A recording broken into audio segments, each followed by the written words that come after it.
Yeah, that was say Yamawaha Sompa 93.1 FM Sompa 98.9. We baby a wobiano e da wase ma wadwuma. And some no do so awie ana ye de eba sahene e wo Ghana mmarasebadwamu dom kuma na fam wone Sompa kase acha asem na minority chief rep ya wamra sebadwafie so akasa chiro speaker of parliament say akasa ni shono ne ban ya wadete mra sebadwafie no eya hadwen ebere bi atwa mu owura Victor Emmanuel Smith na osi oman Ghana nam e wo UK abrochimamu na wapia asem so dame e de ma Sompa kase owura Johnson asieru nkatia ya na no koyi ne kawai kansam arefa afempimienu ne aduonu abato a wama Ghana to na NDC di ntwo na busua anopi no a na ekasa fa ho ye di kan akire mu de akire wo se abansu apon ahodo ye wo Ghana ha se no emu adwumayefo e bon nsam e kan nsam tia mu pa na ye ntie se bibi atwia fa baabi nti awia yi ye betim komo an ye yotote akire se Islamic Senior High abusua enra da nyambra sam wo mo so akwaye wa Santema Senior High de anya senketoa na ye bakọ ne ani amane poni akodi nkomo asase ba ko ma toma nipa du ba ko nipa du mienu ni ade no opanimpa bi ade nsam bi atodwo a e kwama wiase ene adasan Oman yo wo duma se number 1 traditional area so akasa sraman pani was agenda 111 no wanya ne ntamu na de hye no enya baabi owura Alhaji Osmano Mohammed brebi atwamu Asantema ntamu Zongo Kokos na wone Sompa kase adi nkomo ena wie abusuan hwehwe ya live ewo Facebook and YouTube no so eye adwuma Sompa 93.1 FM Sompa 98.9 yesinkunwa wie ya yenuanom centers bebere nso eta ya chia den sam no ebrewo taxi drivers truck drivers adwumam ekwan ho mountain so abobo yamu ni ade eda mu nyina mu ase safidie ne dos ne nso wafidie no da ha ena wie haban heba mesra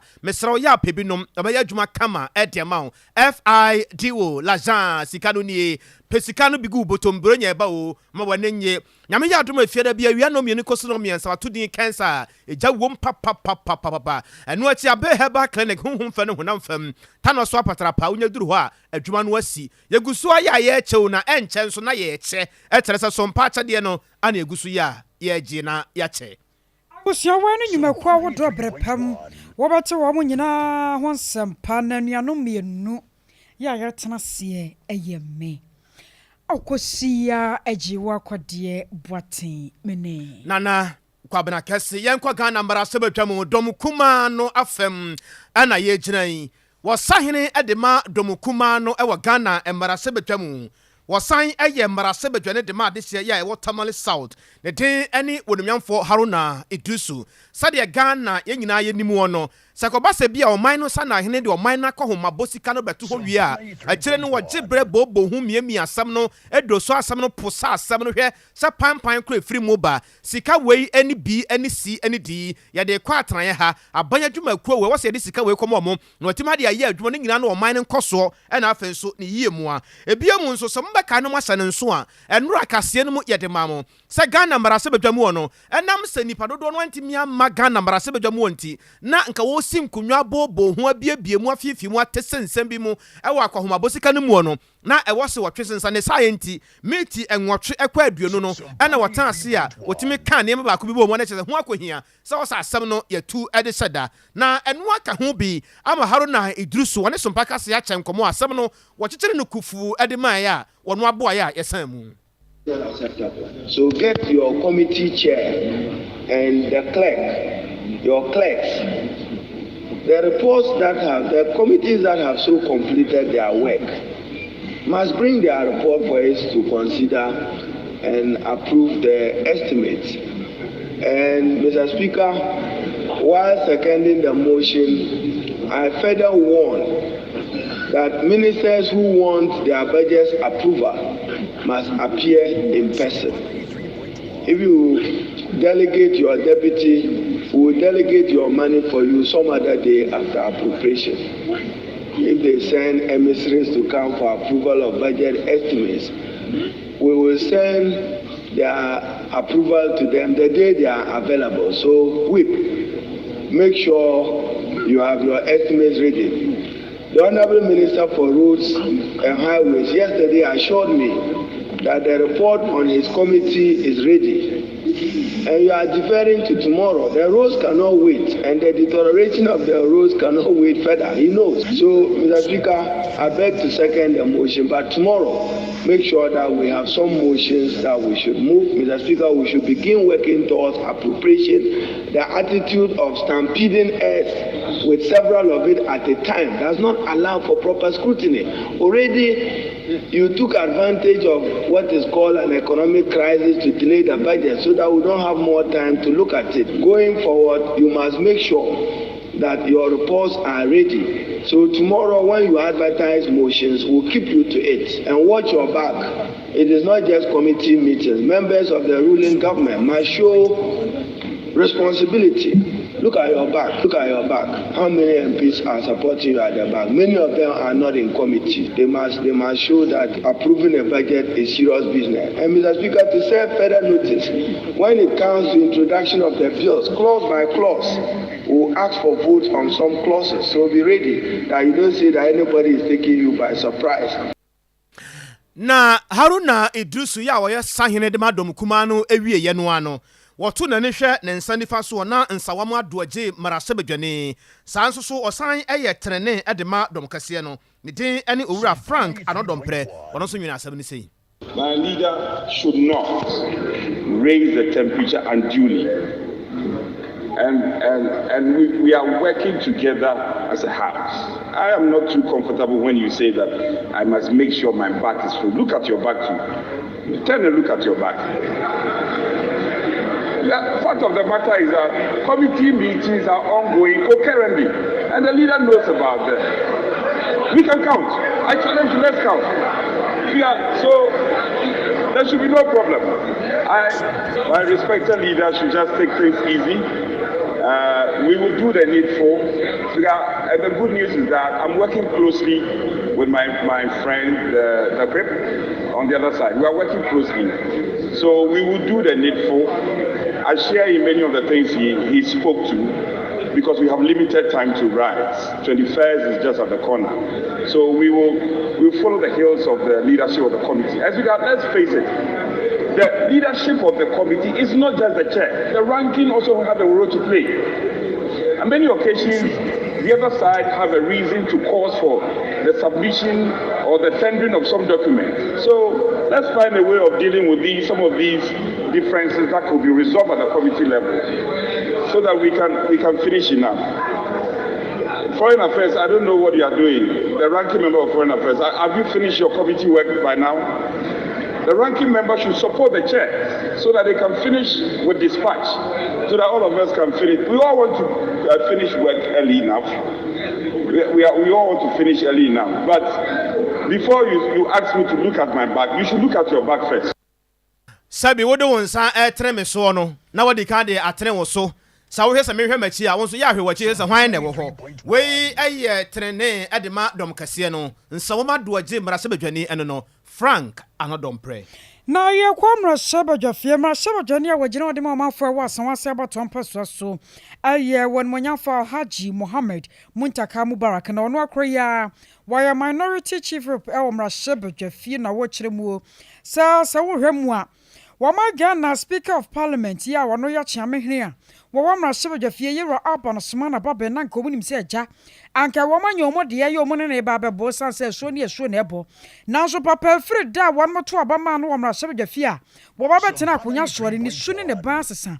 wasene ne ye bia wo ye ne nkame asasa kan kabi ade obeka bia wanye ntum wono ankasa ne de no de ye adwuma edurumra bi krampo no a wama Ghana ya mamra no de ye adwuma no wasenkeja wono ada no ara kwon wano no aboafa nche baabi na jase asam ne nanam baabi wose kwaba na sa no ha adwene pa ya wanzukura se papa no sa adwumadie we no oba bedie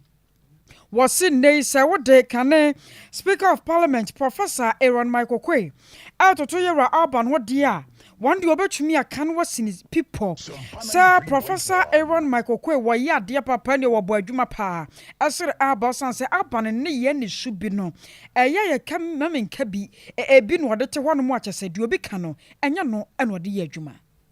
You want to turn the chamber of parliament into a palace, you become a tyrant. And I'm sorry I'm saying this because this is my favorite speaker. If there's a member of parliament today in this house who, if I were a Suku fan, will enjoy the reign of this speaker, I don't think anybody will have enjoyed his reign better than just as I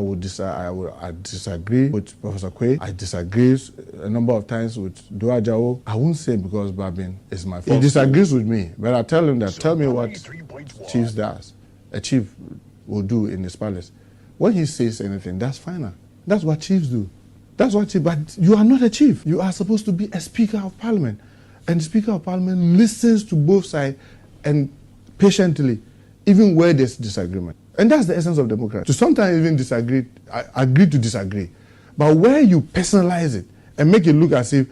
a disagreement is a disrespect to you, or it's an affront to you, or it's like denigrating you, then I'm sorry, then you'll be a bad speaker. And for nothing, this is where I respected Professor Quay. Where you have all the leaders being up and agreeing on something, Quay built consensus far better than we are having now. Because you see, I'm sorry I'm saying this, and I'm the one saying this. When you make it difficult for others to even air their views before you, they simply fold their arms. I will challenge it anytime. Any day. I'm not giving the opportunity.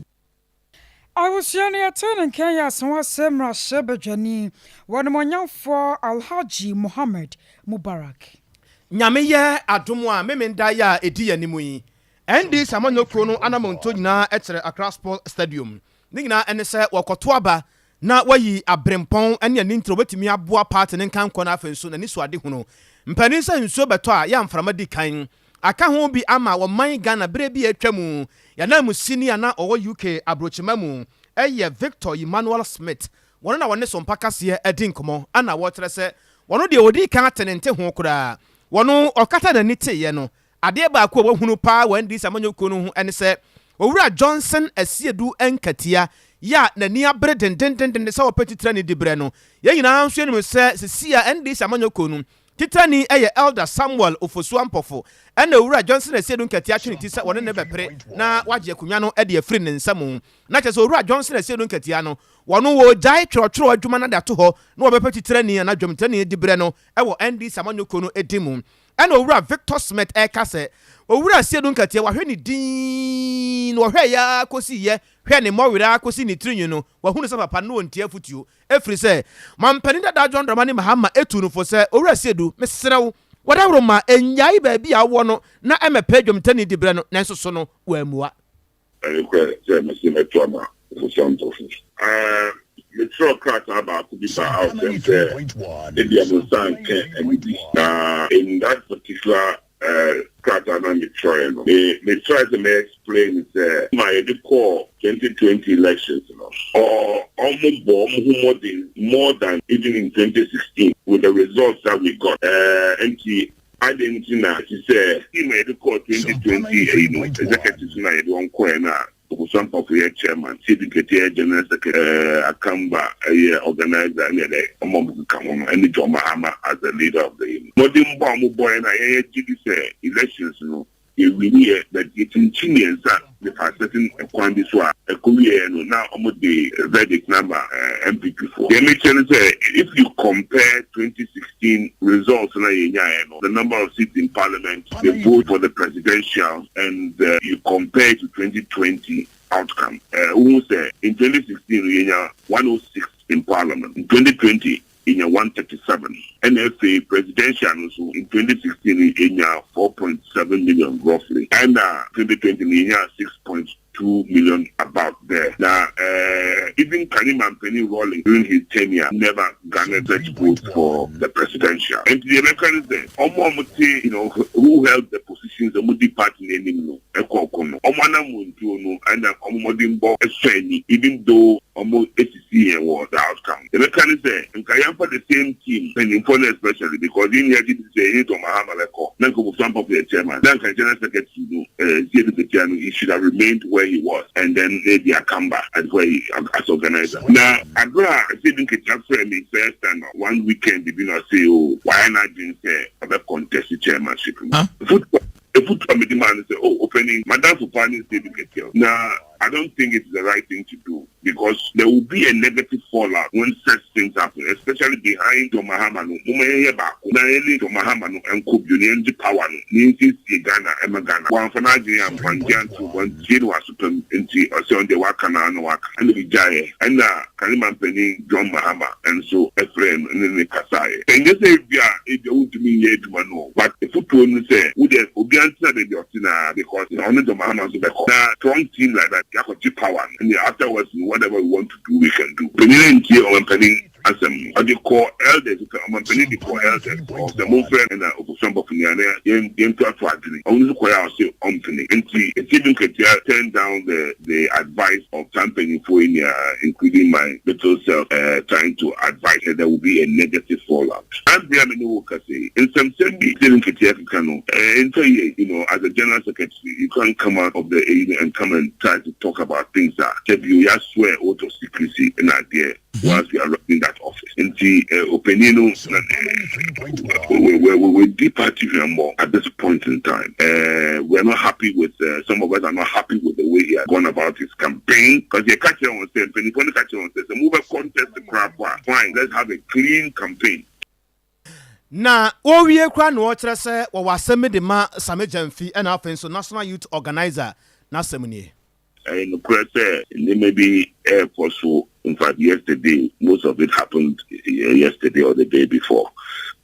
in Faye said that Posusa in penning 4-8 to a Council of Elders Asian and Etuan among was at the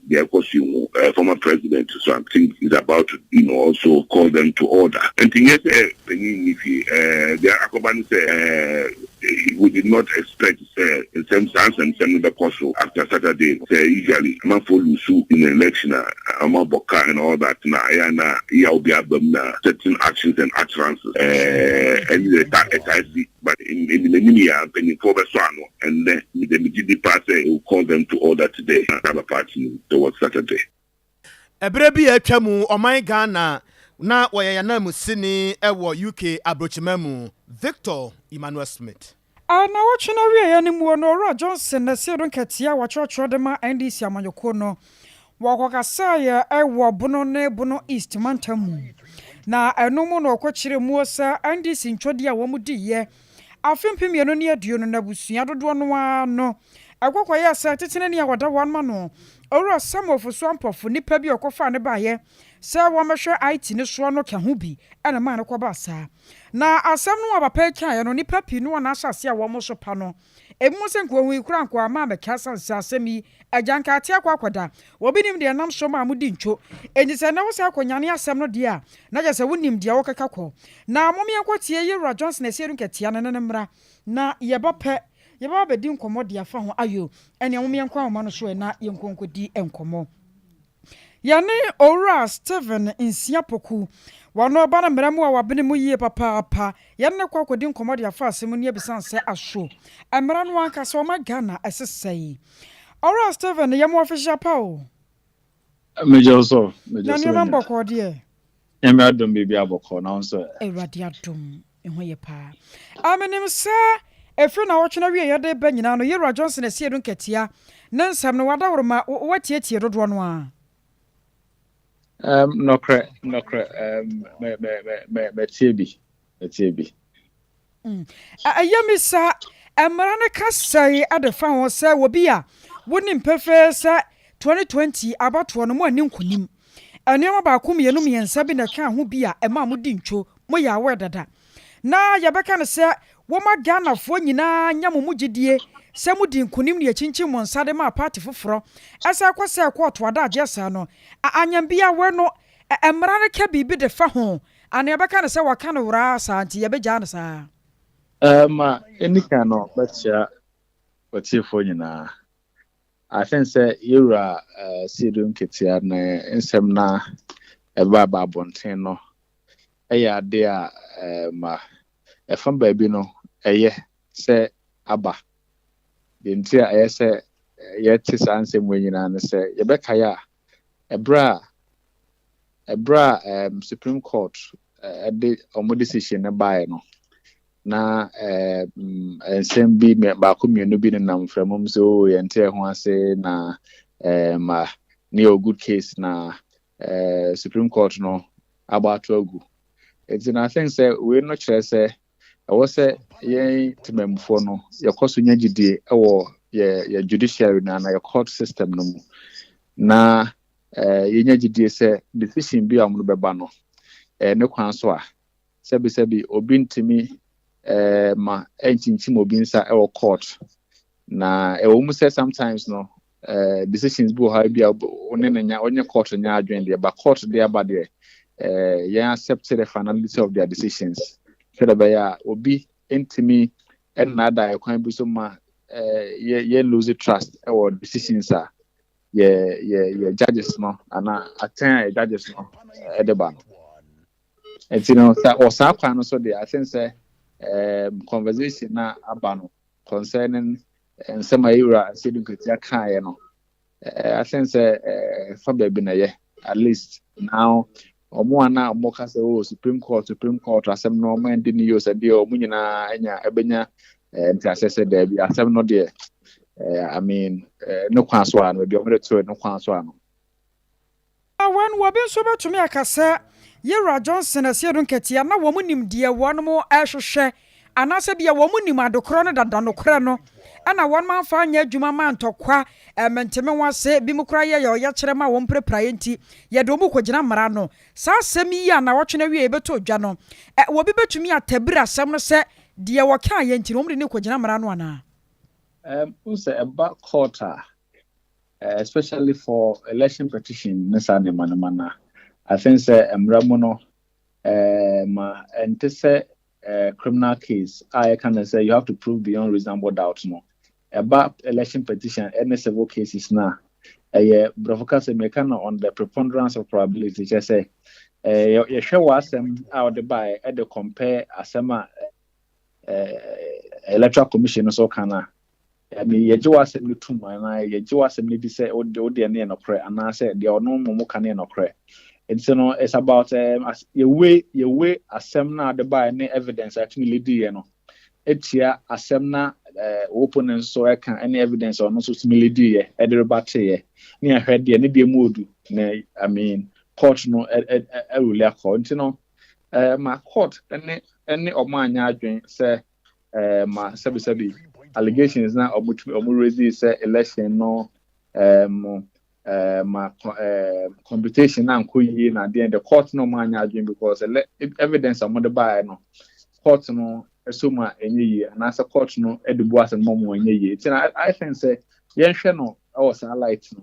say amount to improve our case ama court no edit the da after the da dan say yeah looking at say bia ma wonim say o case enye the now I mean about judiciary achieving them bebre omo de ba court so because court no determine asem no so the finality by afi mentime ho ase no etotwa because Supreme Court aka awie I mean obi enu obet na come be for you know but afuto now say the man ho so so bi begina enim ka say say na election call ya I mean oftentimes you defer to the court the almost bit may approve your court other than the original bontan keke lawyer ya radio bio so see an yerim say and this yamanyoko ne baba to aba ya Yera Johnson asiedu nketie kura ka ho bie akwa ba ne seye no ebetumi anya nsunsanso bi e wa abato no kura na ombato no so ana I don't think so but ni nyina nso begina ma said the delegates no ebeti na asamafa and whether or not indeed okay audio na circulates now I think say on make those statements no ana or the governor for support say more to me to abayi na saa nema no NCB on as the ntino ni nyina begina say the delegates no be say find say the NDC constitution so can a fast answer we but to my mind I don't think say I mean where issues be a bit me I mean maybe aba ne contest yo lawyer me no was no bra no wadaje why nyame shiro pa brepam ya basa ba wonche biem abusua no te ne nkan ye ne di nkomo yi eye lawyer Stephen Nsia Poku wono ba ne mremu a wabere mu pa enkramantam no de ne dwuma na wo kyerɛkyerɛ mu no sɛ ekwoba de se no a emaye hunu se anokwa woma Ghana court batan no wo mu dwumadie bia yo mu de bia no aya na nneoma dem pefe ye wo se Ghana yenya court emugidi sadi ebe na wo beti amamere ne amane ne abakwasam ne adoma akoma asam nti se abakwasam wo pese wo te ase a ubu nkompo ehwa akire na wo de no ade na beka na de ho na ayefua na wate abakwasam na se yie pa se manfo bekai na omo ahyere nso a ndi samanyo kro no na no ada bi ya asantemantam kro kumase mu okoto aba na abato no nyina no na ye de oyi emaburu na afensusu ema do betia mu afra dom atwe dom ede ma amanyoko no anu nkoda de koso de na ye wiase Ghana fo nyina anim sam dada emfimfim mantam so na anu da ya omosa kwato aba anu aka ho biem na aka ho bi ama kane asante mantam ha sei zongo kwakos do hwesika samso edema wo eye Alhaj Osman Mohammed wane Sompa kase adinkomo ana wo tere se wo sere ndi samanyo kono mpanifo pa ene wane a wo ye titrani ene wane a wo hu bo abanyo bia mu sa abato ho nsensem e wo ndi samanyo kono mu se enkankane wo wura Alex Sagbafia wane a wo hwe aginatuko ya wo hwe se abato wo ndi samanyo kono ebekọ na kọ bi kama ji akyerɛ sɛ ntiaseɛ ne awia bɛbom na bibia bɛyɛ kama ɛdeɛma party no wɔsrɛ no papa sɛdeɛ asie ne mfato ho a wɔde amanti no wɔne a wɔambɛti ayɛ akɛseɛ mantimanfoɔ yi wɔn mpɛ sɛ bi kura bɛba hɔ bɛwie akyɛ asɛm no na akɔyɛ tentententen sɛ twerɛ konkom asɛm no kaa wonwie da me nua panyin Alex Sagafia so obetie mi a election day stadium no more much sɛ obetie mi asopam de ya wo office opɛ ahobambo no wo de kɔ na mo police ndi moto onye police ni sɛ na bɛyɛ a yɛ internal election no ebe wi asomdwem na yɛ de ntoma fa afra because anya saa yɛ ma motofo no ba hɔ a yɛ ngofo bi bɛfrɛ mu na ɔmo de bɔne a yɛ nkasɛ yɛ kasa ni mu hwe a enye yie entimasre mpanyimfo no ɔmada worma sam kaiboyi anase afutu amedo momo omuntina supamu kama yeto regional election no so bia hu de sie ye nia matwofo na omoko no say nye political party ntina omoko obi omunsam ntoko na sie si o park no so esi o delegate ana esi candidate ni de matwofo no ebe ho omo ba ho ba ye de omadwuma no say na nye delegate no na ye kontokwa na nye candidate no na ye kontokwa odi matwo no omo enam say interest nti na obi akwasa ye congress ntanka me mbanyimfo no betie mi a wo pe ahobombo bi akọ police station one day na say 2 days na ma police ni a obedi wachi mango fo mocho bia embedi wachi man ngo fa asem bia mbraye because the more na akọ fo mocho no omo be wura inside ho a ontum pam obi so atase ye enti mesere mpanyimfo no omo ntina asopam na omo masade we enya asem hia se na be ya ye din enkosei they see o stadium say nye stadium mu na assemblée eni ya etwagu ye ibre bi ya atwamu asantemantamu zongo kwakos no na hwesika sem so ede ma wo mu Alhaji Osman Mohammed abusiano de bomania sa asantema senior high wamani Adventist senior high abusian tokwa manso bia babada de suafo ntam nyasem ketwa wo binim bia sansensen we nyina hyase a ebobo bananka na yenim se agya asem na tia kwa akoda ene asa da sore ya ne yetete akire se Islamic Senior High School enra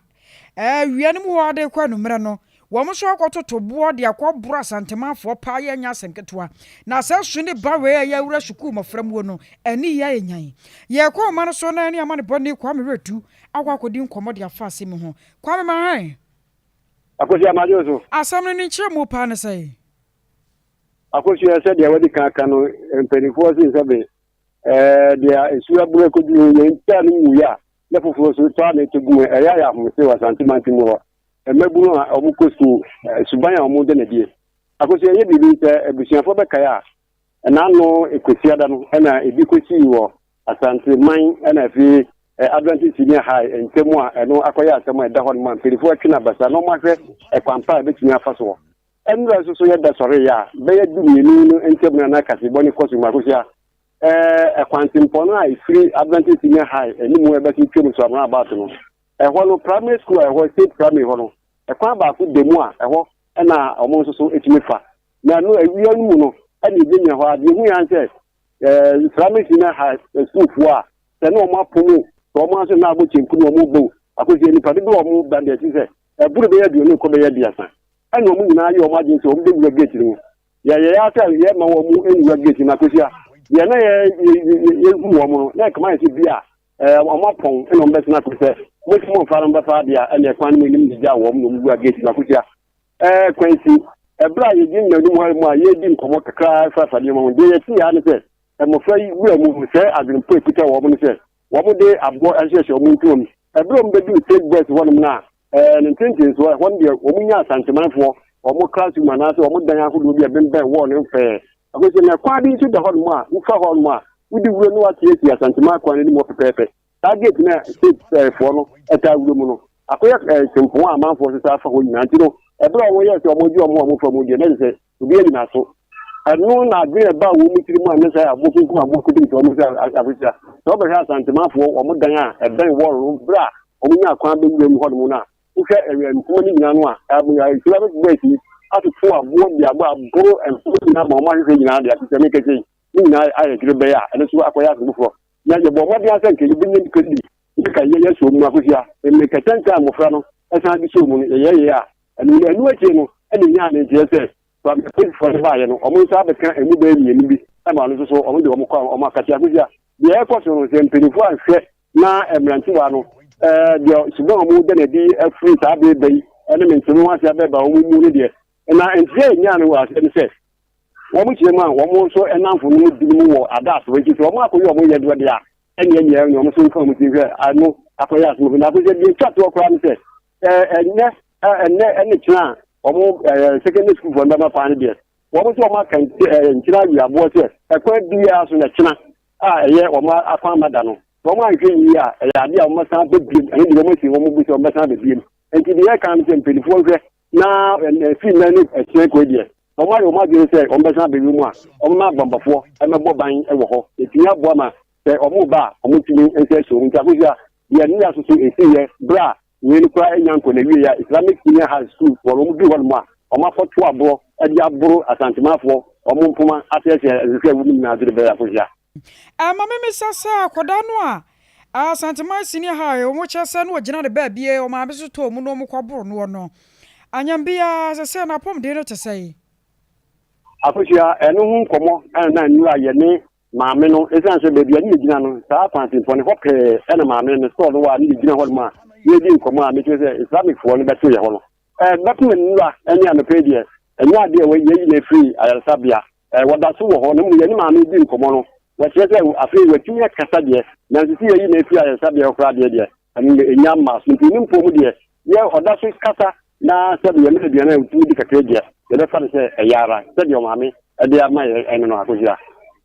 Anyambia, what to me be said some. And Tokwana one more Conasiana says and said, Drew maybe as a good front of Quano. I'll be dear moi, no your baby who. Now, sir, and some no Yakwa be or where would you know? Asiana say, I idea that and I done then you know, one more so cool to coffee beer, and now Bibi at Tetchery. I could hear only school for the said a breath of water and a Sadana that will be the Mahmoud David here, and then you here, named Penema Wino and the Dimitu, a two who were school for the squat area, what in your cell, women do me a wine, and the other star, and Timothy, who it is a thing yet. I was said, my man is coming to now. That is a new at some cry. I did your my way, oh, said by a stick, a sentiment near dinner, and I said, near dinner. Tie near the near day, and no much your one. A papa making abo, and I'm making you think. A better I really need the group. Over 2 months, you're from music of any group, not what you're from. Who to me, Kumun Kazet. Maybe a win of the Jimmy, and I have been present, and I think be of the farm at you did a mammy, you see in Cobono. You mean any idea 1 year, you person or Bully Diaso, you the person or Bully Diaso, and no food to kitty, many a day, when you had no Napusia, ikuru mu nhwe be de won ma aye otan abete wo mu yenu ntemu a ene ne ma akoje se dia wo ba mpote mu won ma amanfo ka no eto de bia KTI for kwa mu po school a won a wotin beti ntemu establish for janse kwa no de ehon so sa antem na dictate wo efi sabe ko ya so eti e kama ise tantin fi won be dia das ene asantima wo fi won na islamic for so wo mu fi for janse ase wo ba de fi mu won ne dia ko sia won na sitafuo mu wo ne won a won pote mu ne dia dance se ne ntinu wa se ne ntoko bia brancha ni ahodo a nfu sitafuo mu pote mu no adie mu makati na ko sia so de ni ba hwa ebe wo dance bie o mu tuo do se pote mu de enya bia ba school for na mbesi kem ho no o ma ahofo eni won a woti wo yi kwa afo mu hudi eye apedia ti a wo bia fa so kese onu na ni adunu ntiku na o ni adunu eni sansam no kwa ani na di wo mu ko di atentia ko ba ya fia kwa me ya ho so ye ma ya wai na wo hia ma ya papa abusia wai ya ma ne boni kwa me we duru ne yete ne nkan na se ne ekoso no se si ade aposifo akire mu mienu ya wo hwe se hwehwemu ebekoso aban no wo suapo ahodo bebre na wo oman mu na emu nan etere se akande na niema bi ya omode ye adwuma no entiase nim mfama wo mu nti omote atua ya atere se ekoya asampa na ekuo no University Teachers Association of Ghana UTAG, Tertiary Education Workers Union TEU, Senior Staff Association of Universities of Ghana XXAUOG, and also Ghana Association of University Administrators GAUA. Omotrese sabano anhwe na de wo so ye no wa anye ne ba bi wo so de aba no to no wa mfa nto a omode omne ma nyina begu ampani ampa amhwe animu ano aban no anya amfa mo no omudi egu ho enya ne ntia so mo ne aban na san hia biem ama sese ne de tuate amote ye nyina no omode aba na wieye nti omagye atum kwan a ene ne mo hia no nsese ya aban ne digu wo manimu se obefa so na fei no saa ne ma no watima yi de afiri ho de ama wo mo no omate asese an aban ne nya ne saa emfa ma wo mo le pese ye di nkomo kakra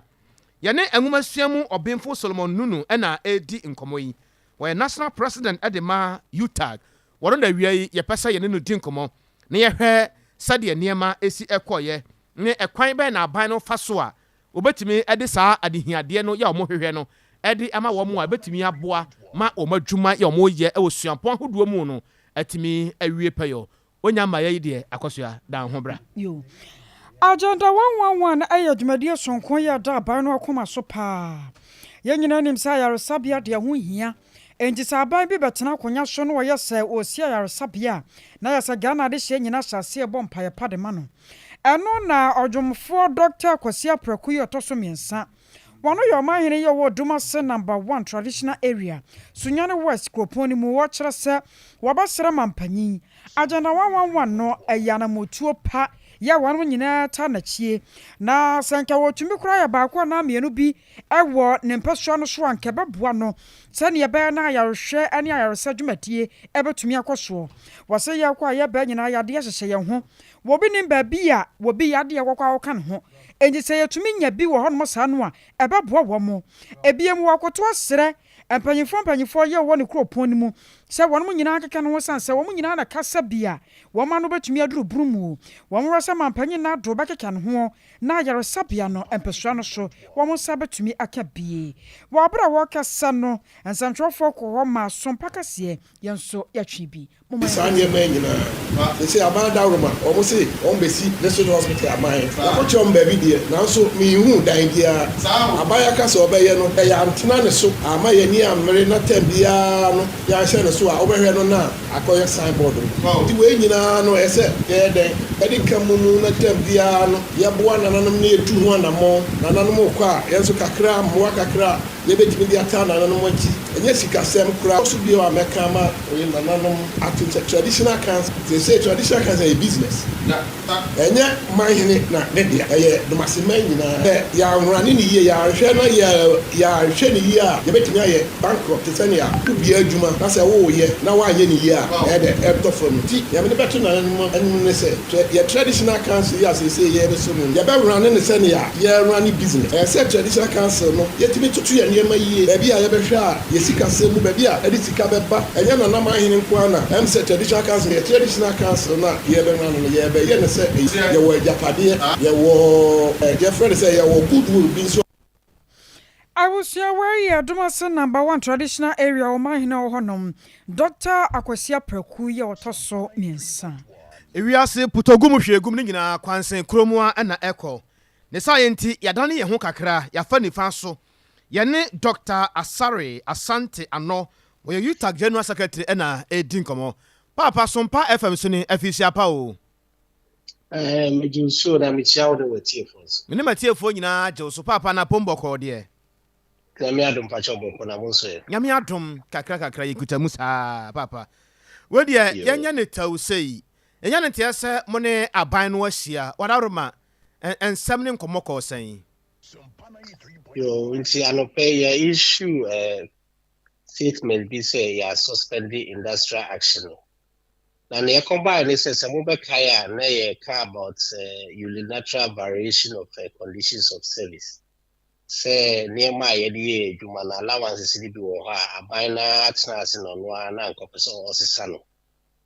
But ye call strike no mu no ye ne ya nkita hodie bebre na NLC so ye nkita hodie.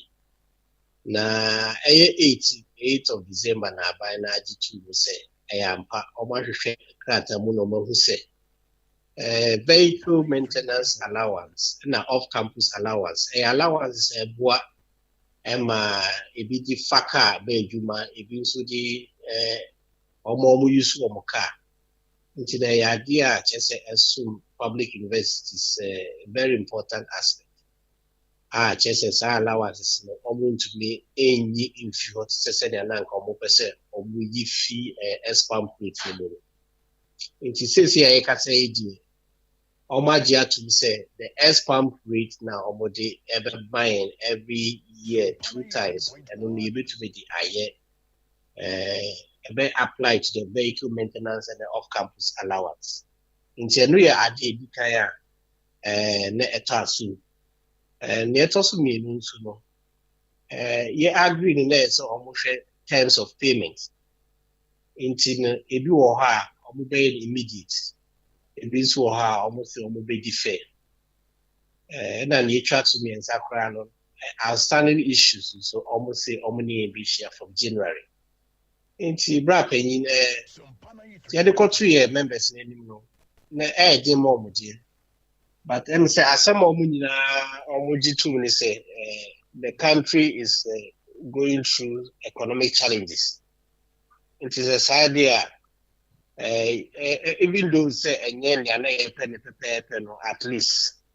let's give them that room and then come January no see anyone be sinkunya na outstanding issues no say aka wasem enti Dr. Wadaroma da ben na yenhwe ani musamba san akọ back to campuses ahodo Wadaroma with immediate effect enti me no nka say plan office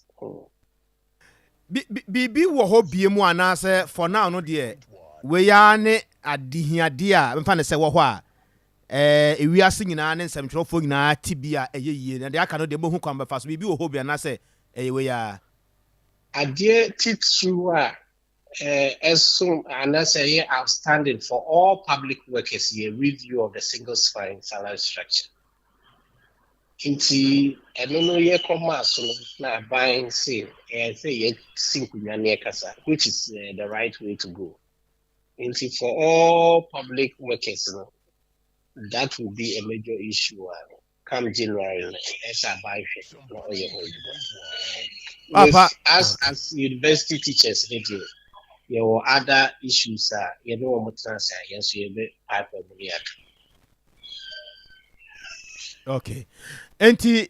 say no de bia ni ho ba bia bi ma sam trofo benya asem bia ka bia bi mechanic say with labor the processes are here fun say yen fancy January e ba ko tnase akase se kasana so dituma bibie no ho abobu benya bibia atwe o bibia but more often than not we be hwe no ka aban no bi wa do chichi ne na ase over toilet and not chicken nasi and no na sana na yesa de nyama betuja maybe wa obetwa best 3 months 4 months on ya if because I affect your members it na say yensu ye de kakra enti da ya say strike ni ba Doctor de ya na yensem tro for yente ase ne say aban adwuma de terms and conditions e wo ho a aban no ankasa enim fi say wono na ye adwuma wura na denti na ya na wotedi mamu pusu mo ho a ansa na ono nso asori ho no ya na enkyere mo adwen kakra enti na what was obehwe community na yes they should be proactive. Unfortunately many why you can say ni aban but we can only recommend say assembly about nipa na say bio ye toilet na say 6 months unya one respond ya. There's no labor organization or bekana no. Inti question I will be saying very legitimate. Na we hope say ye ka say na so muti inti they should act promptly. Send there will always be industrial harmony in the country. Ebasa ya na de abambuo kakra ba mo afa na say ja mo ye nipa nti de make obetima se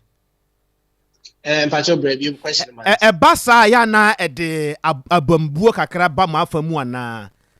Oh, make us say asifim kakra because what we say assembly bi wo ha na just response na opese wuti but nipa no o trainer on wow. Inti ubesha na anchichi mo de bema no. You become frustrated as a worker and then also as a labor union leader, you become frustrated because your members are not happy. You cannot give adequate answers. Until prompt response is needed and then proactive. Once you want crowd to here, now also quickly now, then you take proactive steps to resolve them. Answer na abayas in case. Yani a yenni suku mu no honom de ya na de yebusa na ba ya adwem no santi ye wura no mo gyire ya ne mo kire ade a o matwe akọ akire kakra ne se ko ba se o mo san ba bi o mu duru yi a o manto aso no ho no ya na kwan be na ya mo fa so mutimi cover up yo nti nyame nchaade no almost about 13 or 12 of the public universities na we were on break. But that aside, normally management would meet and then restructure the academic calendar in such a way so that time loss would make some gains. But that is a work is in the library because a human being was Doctor Afisia Pao, you have in committee. Monkwason so Edamasepani, a Juma Moya Boagan and Koson in the year. Yes, that's papa. Opani any din community any doctor Asare Asante ano. One in the for penny edema UTAG. A reaprem to breakfast here Sompa 93.1 FM Sompa 98.9. Yen we are no centers be breta ye chia. Omo enso den 7 ma this year e dia kwani abanya me ya dom na ye ton krata na ye ba. Afutu akwa ma hemfo fa ensase ton ho na opani mpa bi ya we post ni ene. Yadena kodi ade na ede sansem we ma wiase ne adasa ne nsem pie ka ho a ye ba ye be soso Ghana fue yay Fido asisemo my people Fido transform them app the new Fido much more. Yes, your loans got quicker, simpler and friendlier. And your loans in kwa ya ade Fido score aya de kwa uma unya besia kese ene insi ho kakra bipe entifa wo Android phone na install Fido app every Google Play Store sisia ana dial *711*999#. Channel so sa comfortos Fido any agent bia untueska ansiama obesia ekwan abefa so enya loan ene se ube download the app no ewo Google Play Store Fido Fido endless opportunities. Sompa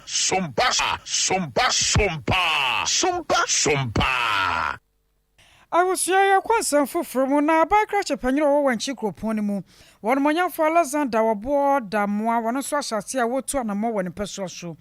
meka say makon bia na wono pese omusie e won peso no so no wabo modern adane a chere dia ma dagbani boss construction firm ya won ba hyase na won ma wukurasi won chechene enam saya so ma wabra na wodane a chere no wakan sampi no a ya wo hye ne manfo no nyina abo say wo be hwe no wa yana fam de sane e be ya kropon no be fa so a ebetumpon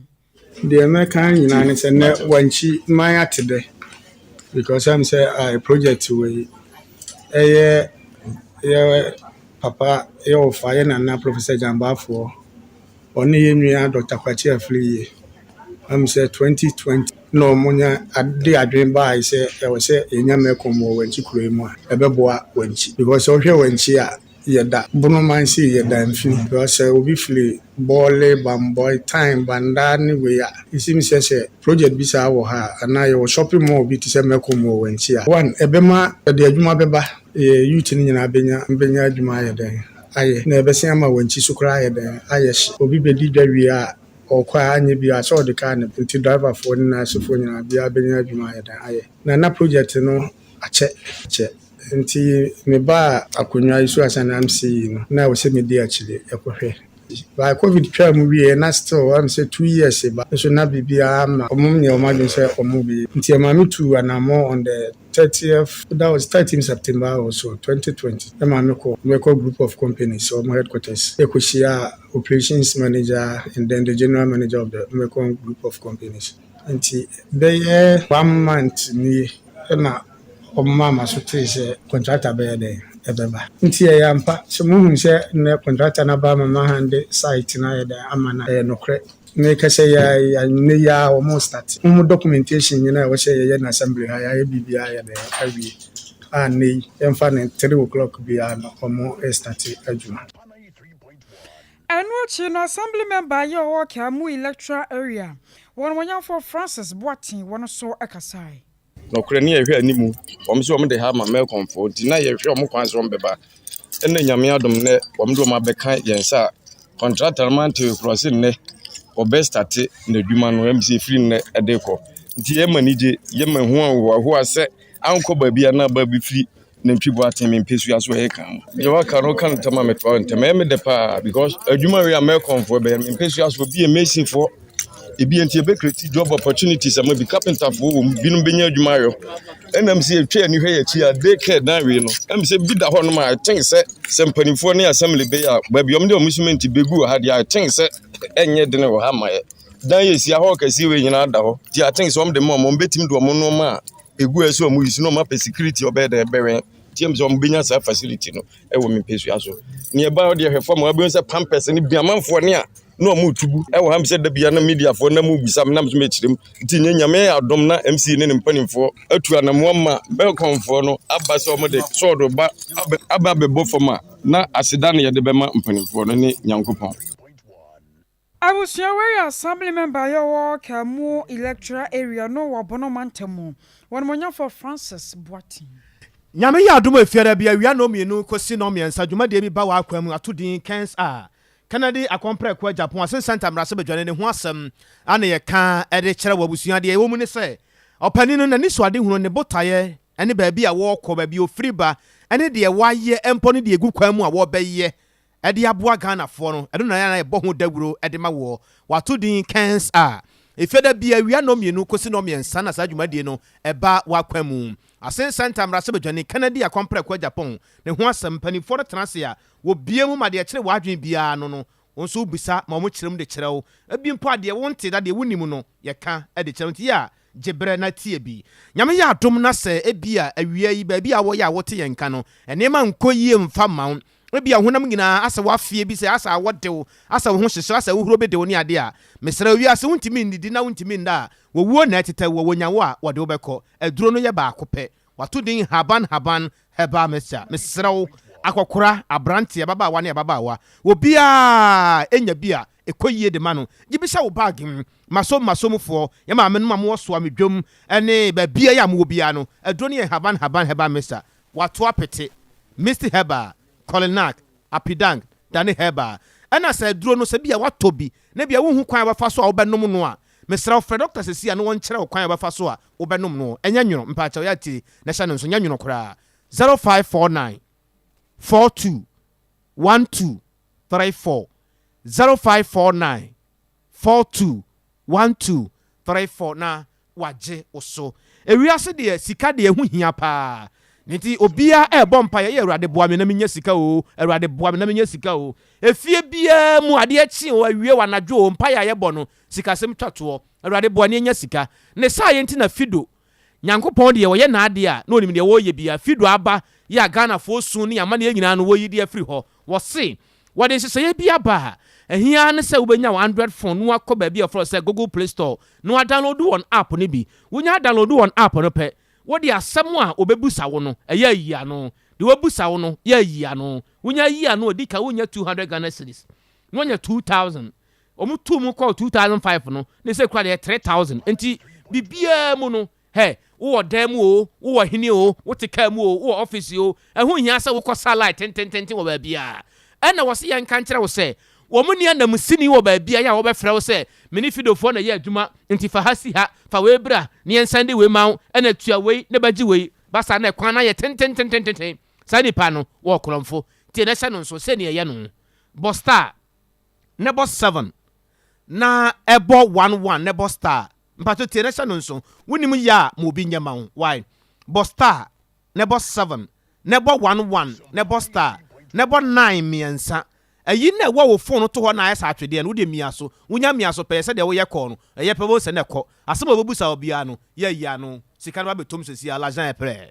na wonim sɛ tano so apatrapa yenya duru hɔ pɛ na kyɛ sɛ Dr. Abe ne ho asɛm ana yɛ kan Abe sɛ yɛn kan kyerɛ wo sɛ adwuma no wonim a ɛnyɛ kasa tenten da bi ɛna ɛsono abibiduro ɛna ɛsono abrɔfuduro ne de no wɔse ɛnam sɛ wɔde abibiduro nua hini hahama nubra ɛna ɛyɛ adwuma wɔ atenaye honti no wobia yɛ wɔde ne yareɛ ne ni so ne na mane ɛbata no so apatrapa no wɔkɔ fie no na wɔde sedeɛ ne anigye ne ahurusie ɛna ɛkɔ yɛ deɛ no yɛakyɛ mu mienu baako yɛ honhom fam ɛna honam fam ɛna aduro no bi wɔ nso a sɛ wo ɔbaa no nko na wokɔ yɛ a ebia wo fa akyire ɛyɛ overtake bi na abu aka mu a na apɛ so yɛde sie bɛrima no a mesrɛw bɛrima no bi wɔ ha gye sɛ wode bɛrima no ka ho ɛne ne anya yɛ ka abe bɛkye wo prɛko nto ase yɛn kan kyerɛ wo sɛ yare ne de ɔkase wɔ bobodin ɛdɔso wɔhwɛ bɛfa wani so nto de ɛfoka sɛ bia mo free go so side wɔ na ɛba na bia mo fa kuropɔn hɔ no mu a wo si won si wɔ patrapa jansen mo a mo free sofo la ne ade nyina nso wo si wo si wɔ patrapa jansen ni mu site hɔ a wo de wɔkɔ a ɛnka mo asɛm kɔtena se maame ma ba wo papa ma ba ɛhɔ kama doctor sɛ ne hɔ nom no wato hɔ ties kama ya ɛyɛ fie kama bibia ne mfidie yɛ adwuma enti sɛ obi de wo kɔ hyɛ kɔna bi na obu fa so sɛ wɔno ne abe a mepa kyɛ hwɛ soro hwɛ fam na fa opieto ne dwane friend sɛ a 0243 34 5392 0243 34 5392 DCOP Francis Agrippa Opon ɛna ɛkasa yi wɔyɛ adwuma sɛ polisini ɛwɔ Ghana Police Service na ɔwɔ enkramantam atranyakasie mu wɔno na nyamea yɛ adom ya kyerɛ sɛ yama ne din foforɔ ɛnam sɛ yɛde na di adeɛ sɛ adɔntehene ɛwɔ buagya na ne din sɛsɛ yɛ wanya no ɛyɛ nana ɔkoforo boɔ ɔpɔn kyekyeku wɔno na wɔde ato dwa ya ɔkyerɛkyerɛ mu DCOP nana ɔkoforo boɔ ɔpɔn kyekyeku ɛde nsɛm ato dwa akyerɛ sɛ obɛde nsia kantam abɔ ban kama ato ban agye ban ɛwɔ nkuroto ahodoɔ bɛsɛ dunsia yɛ hyɛ n'ase ɛwɔ buagya hɔnom ama bambɔ mu nsɛm atimi ayɛ kama nipa okwa obetimi akɔ oba obetimi aba anya kwan akɔ wadwuma so ebie mu nso wɔde atodwa ya wɔkyerɛ sɛ nananom nhwɛ no nyinaa nka mu saase baako yatama nipa bɛsɛ apem ne akyire bɛwi akyire na langas ne yɛbɔ maa bɔ bi wisabisam ne adeɛ nyinaa no ebɛyi de afiri hɔ medemini dia mo bia abɛboa na matumi na yɛ nanam wɔkyerɛ mpunyafo sɛ ene no asase yɛtɔn etiam ɛna garamsey no a yɛtuo no ɛno so etiamra nti wo yɛ ɔhene na sɛ obi betu garamsey wɔ asase so a ɛma no kwan na sɛ wɔn kra ho nkrata akwa no a wɔsɛ wotimi di akyire hu sampa nkrata no yɛ genuine a nti bi bai nneɛma akɛse wɔ mu na mɛtimi nso sɛ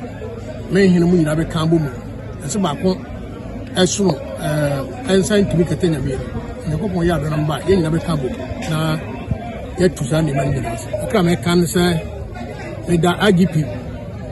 COP dampare ase ana mesada mia mepenya mission ase Director General of Finance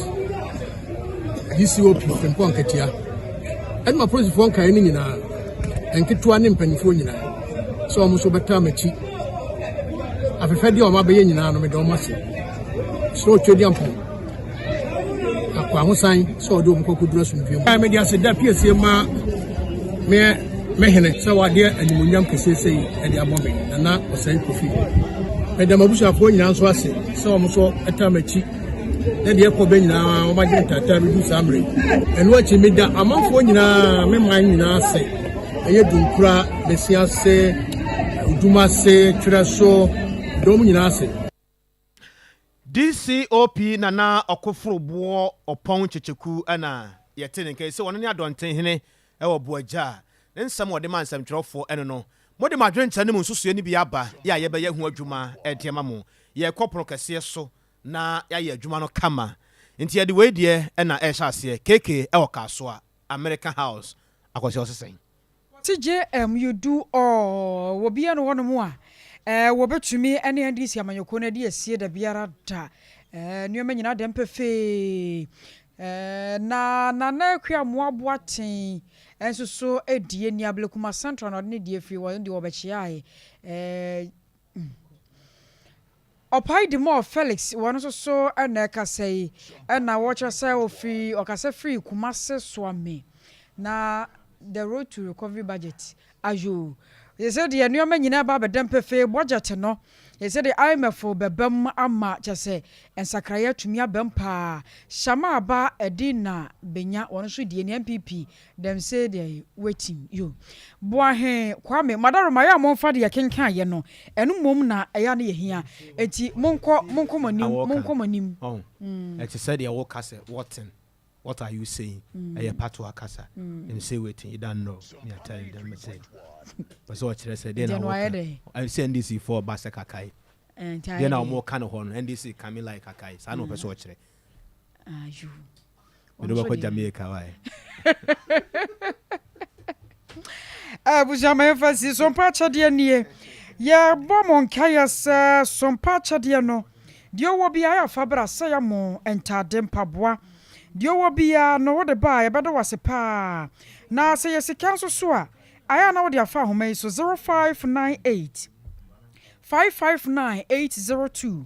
0598 559802 na se wo mo ne anwa dio wo bia paso de banso ne yada wase so a wada ma aya na wo de afa ahoma so wo frɛ ye ba baje why 0249 942842 0249942842 na yanko yanim kakra mransa manfo se adwenkyere manfa ma de meti ha me yese me kapato ne de omsi fom obne me ede pa na wei buahe kwa me de na yede eto so yi ana wasese sia no a Bank of Ghana ene IMF enkomodie no ekoso no adu show boy pa na bibia do se 10 months allowance bi atake no hwe na ontua empama omo woni a odua afforestation won sansam ne ade ne bibia nya kama empama wo mo MC ya preko na ekase de bia MC o message we minim so what type of setwene wo dem minim MC ya preko de bia wo chi agric minister bra ko ni mam wa ikosoro kakra na Felix upon de na ye de to aso yi na o se kwabra ne akoso ya adwuma mehwe mo ewo bampana ase ne ya me de aba eno no na kwa moa boaten makan wo de no Master Red ewo kasoa wo de aba na wo se nyame ya adomo a hawa afa 2024 na wo se eyepa Ghana ne IMF nkomodie no ba bia bedunu de Ghana nkwaso MPP nkwaso bibia ba ye kama Misco Spelele ewo kasoa ne de na ye de toaso na wo se nyame ya adomo a hawa kumsen wo toaso and this de da bi si e dakra ne so da ne hu andi si enti ye ne yesa kombede o metwa yeti ama komade ayase and this de da bi MPP na ko mani mo no Haile Selassie Blessed Imperial Majesty yes I or the aba no say God so patriotic voices or the aba and no say Allah no kwadwo kire maten o twa ne puruse pa wono ne omampani a ye hwe nanim so be ba beti fa ngobo no so na wiase nyina isika sam ne ade no atimi akoyie ne de ya wode aba ya wo ka ne sei na Martino 1 or the aba na so wo hwɛ yɛn na ededam pa ededam baabi a wɔde hwɛ yɛn no de wɔamfa ama na ɔse nɛ awoda sonko enko emfama busuafoɔ ya ɔmudi ɔmo birthday enti ne de ya wɔde aba eno no nana kuamoa kuamoa bekunya ni o abusua yɛhwɛ na yɛmfa nsia bere na so na yɛsɔre so ma Rocky ɔmfa nwompa emewurawura mu emfama yɛn awia yi ɔsahene asante yɛboa Benedict